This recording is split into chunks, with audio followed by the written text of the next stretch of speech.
ધાનેરા ખાતે લાધાપુરા વિસ્તારમાં આવેલા રામદેવપીર મંદિરમાં સંત શિરોમણી શ્રી રવિદાસજી મહારાજની 650મી જન્મજયંતિ નિમિત્તે ભવ્ય કળશ યાત્રા અંતર્ગત કળશ સ્વાગત કાર્યક્રમ યોજાયો હતો।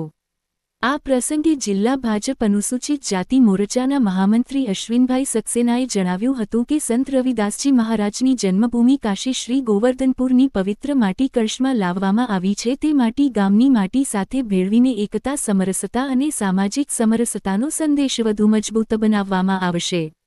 આ કાર્યક્રમ પ્રસંગે જિલ્લા ભાજપ મહામંત્રી તરુણભાઈ મોદી, જિલ્લા ભાજપ અનુસૂચિત જાતિ મોરચાના મહામંત્રી અશ્વિનભાઈ સક્સેના, શહેર ભાજપ પ્રમુખ રોહિતભાઈ ઠક્કર, મહામંત્રી જબ્બરસિંહ રાજપૂત, જિલ્લા ભાજપ યુવા મોરચાના મંત્રી નિયંતગીરી ગોસ્વામી, પૂર્વ શહેર ભાજપ પ્રમુખ કાંતિલાલ ત્રિવેદી, કાર્યક્રમના ઇન્ચાર્જ જગમાલભાઈ તરક, નગરપાલિકા પ્રમુખ ઈશ્વરભાઈ પટેલ, ઉપપ્રમુખ પહાડસિંહ રાજપૂત, કારોબારી ચેરમેન દેવાભાઈ પ્રજાપતિ, હંસાભાઈ પરમાર, પક્ષના નેતા વીરમાભાઈ વાઘેલા, પાણી પુરવઠા ચેરમેન ગિરીશભાઈ ત્રિવેદી, કમલેશભાઈ ભીમાણી, નેમાજી માળી, મહિલા મોરચાના મહામંત્રી અરુણાબેન ખત્રી, ઇન્દુબેન જોશી, ગીતાબેન રાયચંદભાઈ વાઘેલા, કુરશીભાઈ ઓડ, સવદાનભાઈ ઓડ, વિષ્ણુભાઈ ત્રિવેદી, સવસીભાઈ ભીલ તેમજ નગરપાલિકાના કોર્પોરેટરો, ભાજપ કાર્યકરો ઉપસ્થિત રહ્યા હતા।